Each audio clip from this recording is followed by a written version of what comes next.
اعوذ باللہ من الشیطان الرجیم بسم اللہ الرحمن الرحیم۔ شروع کرتا ہوں اللہ کے پاک نام سے جو بڑا مہربان نہایت رحم کرنے والا ہے۔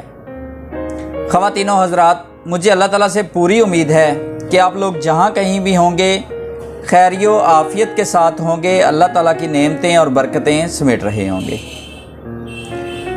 ویڈیو میں آگے جانے سے پہلے ہمیشہ کی طرح تمام بہن اور بھائیوں سے گزارش ہے کہ چینل کو سبسکرائب کر دیجئے اور بیل آئیکن پہ کلک کر دیجئے۔ تو چلتے ہیں آج کی ویڈیو کی طرف۔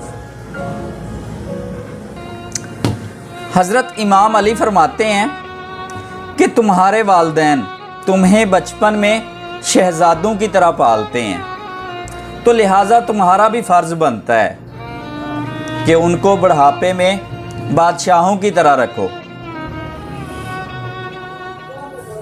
تین چیزیں ایمان کو تباہ و برباد کر دیتی ہیں۔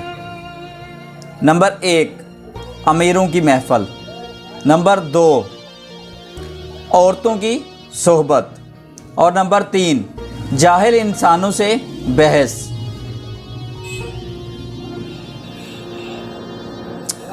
جن سے محبت کی جائے،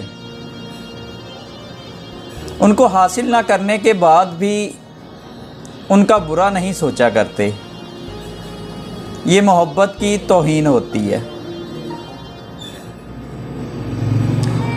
شادی شدہ عورت جب کسی مرد کو پسند کرنے لگتی ہے تب وہ یہ 3 کام لازمی کرتی ہے۔ نمبر 1، اس مرد کے سامنے اپنے شوہر کی برائیاں کرنا۔ نمبر 2، اس مرد کے سامنے بن سنور کر آنا۔ اور نمبر 3، اس کے ساتھ تنہائی میں باتیں کرنا۔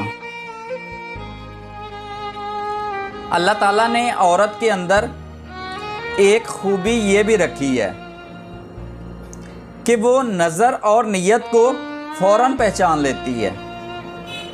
دراصل عورت دھوکہ تبھی کھاتی ہے جب وہ خود کو دھوکہ دینا چاہے۔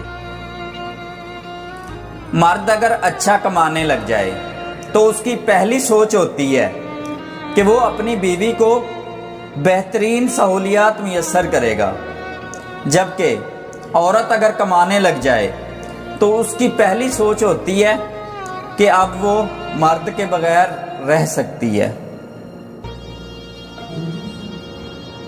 پریشانیاں، دکھ، تکلیف یہاں پر ہر کسی کی زندگی میں ہوتی ہیں۔ یاد رکھیے گا، یہاں پر مکمل کوئی بھی نہیں ہوتا، اس لیے کوشش کریں خوش رہنا سیکھیں۔ مرد اس عورت کا کبھی بھی نہیں ہو سکتا، مرد اس عورت کا کبھی بھی نہیں ہو سکتا جس عورت سے وہ چھپ چھپ کر ملاقاتیں کر چکا ہو۔